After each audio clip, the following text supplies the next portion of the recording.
Hello everyone, welcome back to my channel B Ed detailing.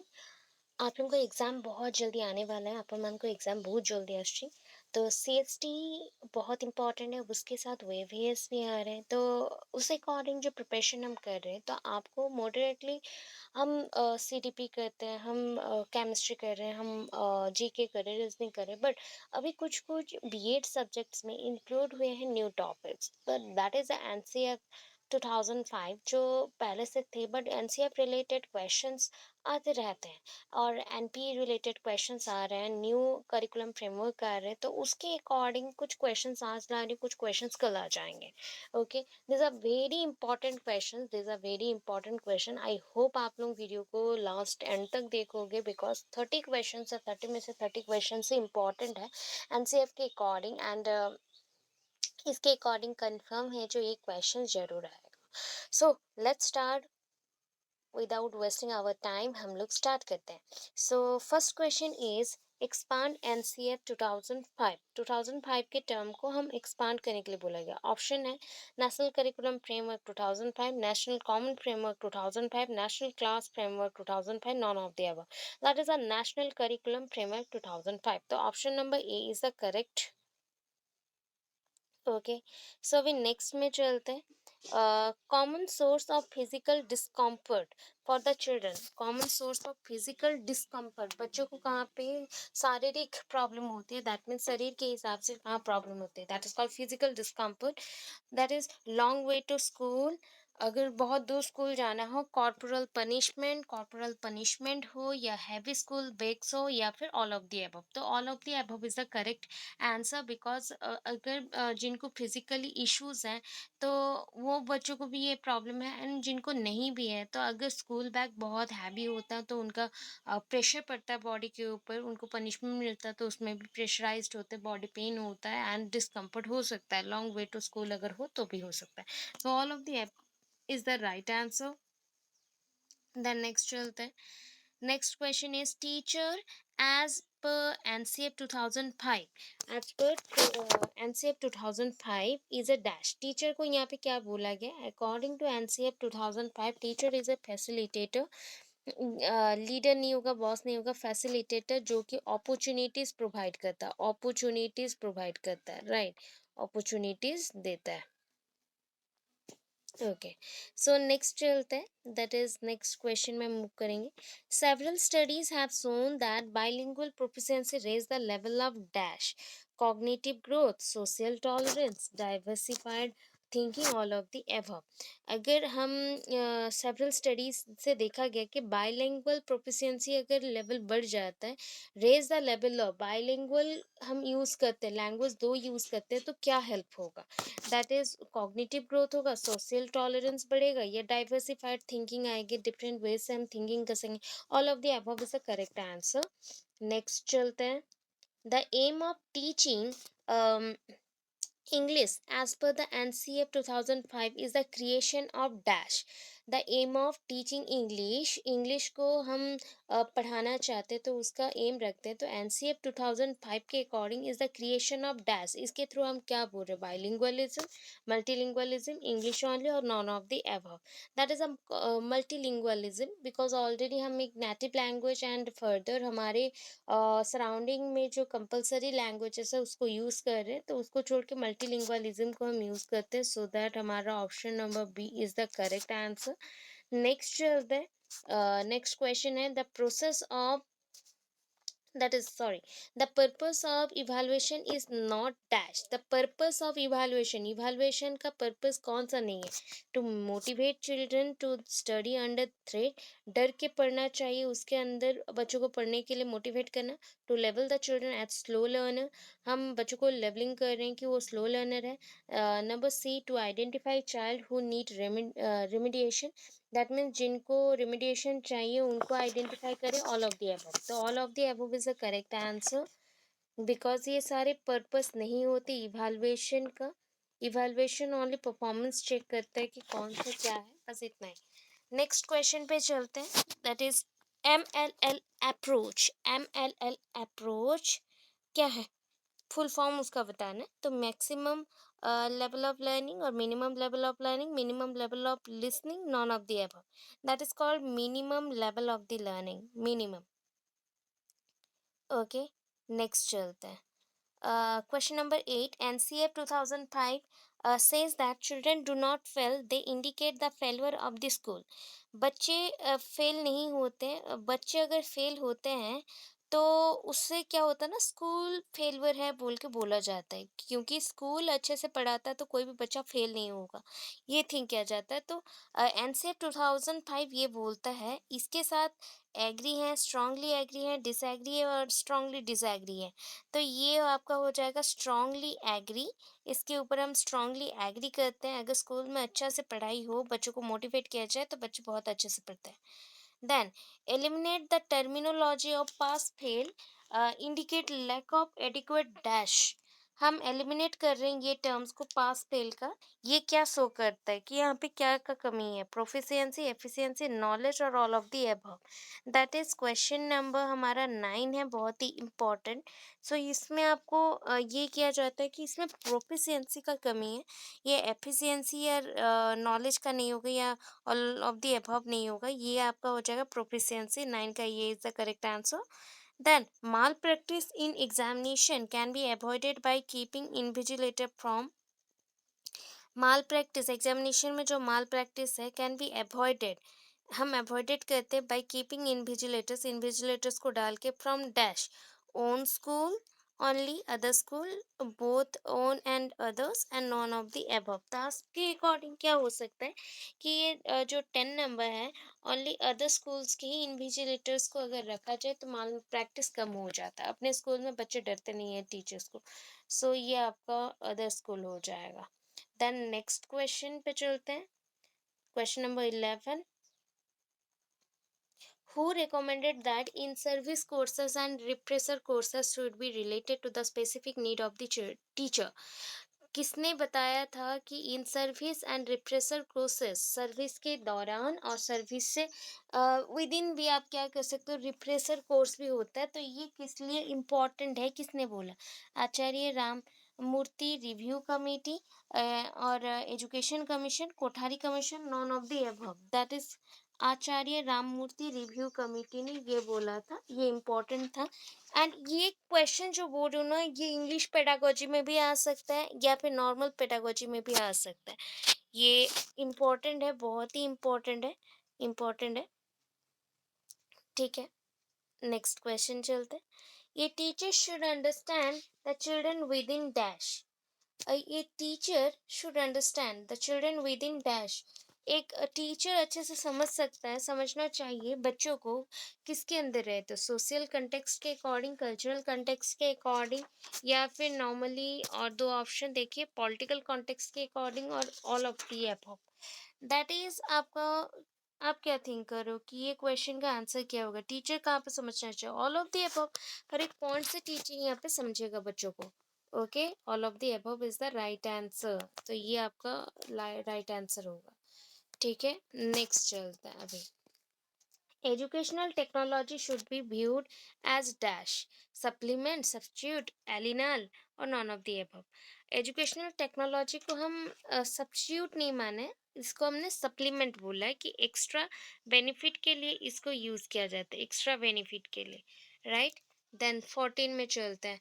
Convention on the Rights of the Child says the partnership is our strength, such as Convention of the Rights, बच्चों को ये समझाना कि बच्चा का कोई rights है, says that the partnership is our strength, ये जो पार्टनरशिप है ये बहुत ही स्ट्रेंथ प्रोवाइड करता है। ये किसका है? स्कूल कम्युनिटी का, स्कूल टीचर का, टीचर चिल्ड्रन और ऑल ऑफ द अबव। ऐसा बच्चों को समझाना उनके राइट्स के बारे में, ये कहाँ पे इम्पोर्टेंट होता है ये बताइए। दैट इज क्वेश्चन नंबर 14 है, 14। इसमें सबको ही का हेल्प होता है, school community, school teacher, teacher children and all of the above. So all of the above is the right answer. Okay, disability is a social responsibility, disability को हमने बोला कि ये सोशल रिस्पॉन्सिबिलिटी है, तो इसको एक्सेप्ट करना चाहिए, रिजेक्ट करना चाहिए, अवॉइड करना चाहिए और none of the above. That is accepted, disability को एक रिस्पॉन्सिबिलिटी के तौर पे देखना चाहिए एंड सबको उसमें हेल्प करना चाहिए, राइट। देन नेक्स्ट चलते हैं, इसको अवॉइड करना नहीं चाहिए। Craft should be taught as dash, craft को कैसे माना गया है कि एक सब्जेक्ट है, प्रोजेक्ट है, क्लासरूम एक्सरसाइज है और ऑल ऑफ दी अबव है। आप क्या थिंक करते हो कि ये क्या है? दैट इज आपका, ये एक ना क्राफ्ट क्या होता है, एक सब्जेक्ट नहीं होता, ये प्रोजेक्ट टाइप का होता है जहाँ से बच्चे लर्न करते हैं कोई स्किल को। So that is option number B is the correct answer. Option number B is the correct answer, right. फिर देखिए क्वेश्चन नंबर 17। 17 में क्या है, NCF 2005 recommends that 25 to 40% of the question should be on dash.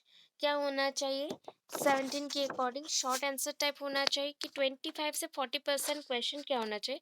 Short answer type होना चाहिए, long answer type होना चाहिए, objective question type होना चाहिए, नॉन ऑफ द अबव। तो आपको याद रखना चाहिए कि 25 to 40% का क्वेश्चन अभी के टाइम पे भी कुछ कुछ जगह पे मेंशन किया जाता है एज ए शॉर्ट क्वेश्चन, तो इसलिए ये आंसर करेक्ट होगा आपका। हाँ, 10th के लिए अभी ऑब्जेक्टिव बेस्ट हो गया बहुत ज़्यादा, तो उसको छोड़ दीजिए, अभी 17 का ये is the right answer.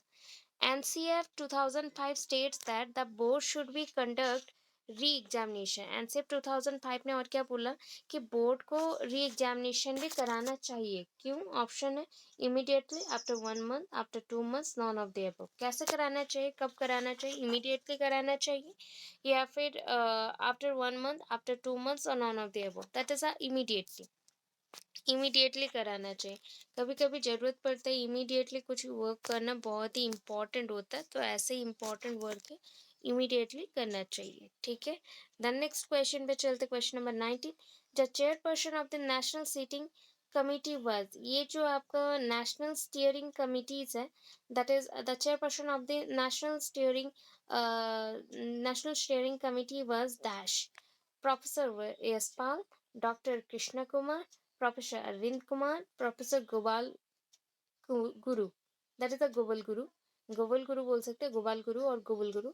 That is option number A is the correct answer. ये यशपाल होगा, यशपाल होगा इसका आंसर। ये जो आपका कमेटी है ये यशपाल का कमेटी है, राइट, यशपाल कमेटी हम मेंशन करते हैं इसको भी। NCF draws attention on other curricular area such as, NCF क्या कर रहा है ना, अटेंशन को ड्रॉ कर रहा है। तो इसके लिए क्या क्या है? Option number A that is the art and heritage crafts, health and physical education, peace education and all of the above. So that is, I think जितना भी इम्पॉर्टेंट चीज़ों में रहता है जहाँ पे peace education, physical health as सब कुछ रहता हो, तो उसको हम ऑल ऑफ द अबव में ही टिक मारेंगे। तो क्वेश्चन को देख के आप टिक करेंगे, ऐसे नहीं टिक करेंगे। All of the above is the right answer. The most important principle of CRC is, CRC का most important principle क्या है? CRC का most important principle क्या है? Right to participate, right to organization, right to information, all of the above. CRC का important thing है कि वो participate कर सकता है, उनकी उसके अकॉर्डिंग सारे लोग पार्टिसिपेट कर सकते हैं, सारे लोग ऑर्गेनाइजेशन में भाग लेके ऑर्गेनाइजेशन खुद का भी बना सकते हैं एंड इंफॉर्मेशन भी शेयर कर सकते हैं। So all of the above is the correct answer, ठीक है। अभी नेक्स्ट में चलते हैं, question number 22। NCF recommends that library should be kept open. Libraries कब तक ओपन रहना चाहिए? मेरे अकॉर्डिंग तो हमेशा, that is on school hour only. School hour के टाइम पे ही रहना चाहिए, ड्यूरिंग वैकेशन, वैकेशन के टाइम खुला रहना चाहिए, after school hour also. All of the above, all of the above is the right answer, right answer. Okay, next question. There's a shift in education is from teacher centric to what? That is a learner centered, parent centered, management centric, or all of the above. That is called learner centered. Learner centered is the important one, और learner centered अभी teacher centered से child centered और learner centered ही हो रहा है। Number 24 पर आता है, that is a national curriculum recommendations. The total homework recommends the total homework कितने टाइम का होना चाहिए? Total homework time for class 10th and 12th 2 घंटे, 2 hours होने चाहिए, right. 2 hours a day, 3 hours a day, 4 hours a day, 5 hours a day, that is 2 hours a day होना चाहिए। Next, critical pedagogy facilitates collective decision making through dash, open discussion, closed discussion, non or no discussion, none of the above. That is called open discussion. ये open discussion होगा आपका।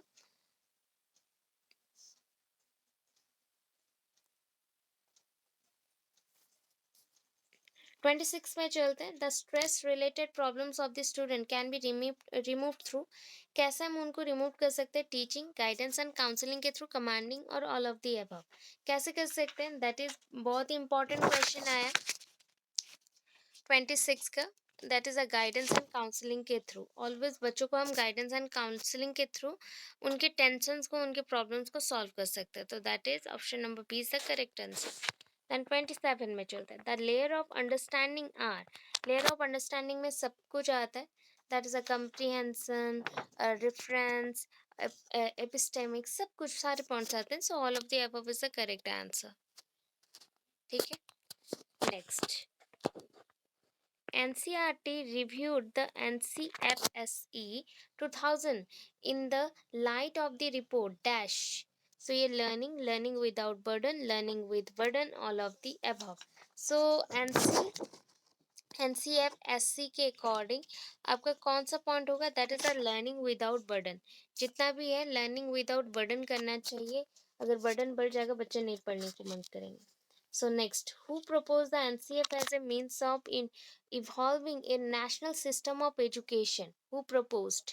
कौन propose किया था NCF को national system of education में involve करने के लिए, और उससे इवॉल्व हुआ था? दैट इज 29 का ऑप्शन नंबर। याद रखिएगा कि एनसीएफ को एनपी 1986 ने रिकमेंड किया था पब्लिश होने के लिए। ठीक है, 29 के बाद 30 में आते। What identity should the teacher education should focus on? Professional identity, individual identity, educational identity, or all of the above? That is, आपका इंडिविजुअल आइडेंटिटी सबसे इंपॉर्टेंट होता है, प्रोफेशनल एजुकेशनल आइडेंटिटी नहीं। आपका इंडिविजुअल आइडेंटिटी सबसे इंपॉर्टेंट है। तो this one is the correct answer. NCF suggest that the board exam for X standard, that is the 10 standards, should be made dash compulsory, optional, that is a optional भी हम mention करते हैं, not necessary, and none of the above. That is a second point. इसको हम क्या करना चाहिए? आपका क्लास 10 का exam for the standard 10 NCF 2005 के अकॉर्डिंग ऑप्शनल करना चाहिए। So these are the very important question and related to NCF 2005 and both important for English grammar और English pedagogy and simple pedagogy part. So I hope ये सारे newest question है, आने के chances बहुत ज़्यादा है, तो इसको थोड़ा सा पढ़ लीजिए, important है। and उसके बाद और भी क्वेश्चंस आ जाएंगे, कुछ कुछ जो भी हमने मिस किया है वो सारे मैं डाल दूँगी। Thank you so much, thanks for watching. And जो भी new subscriber, please please please subscribe my channel and motivate करो हमें भी, एंड उस अकॉर्डिंग आप सब्सक्राइब करते हो तो हम मोटिवेट होंगे एंड और भी न्यू थिंग्स करेंगे। Thank you so much, thanks for watching my videos.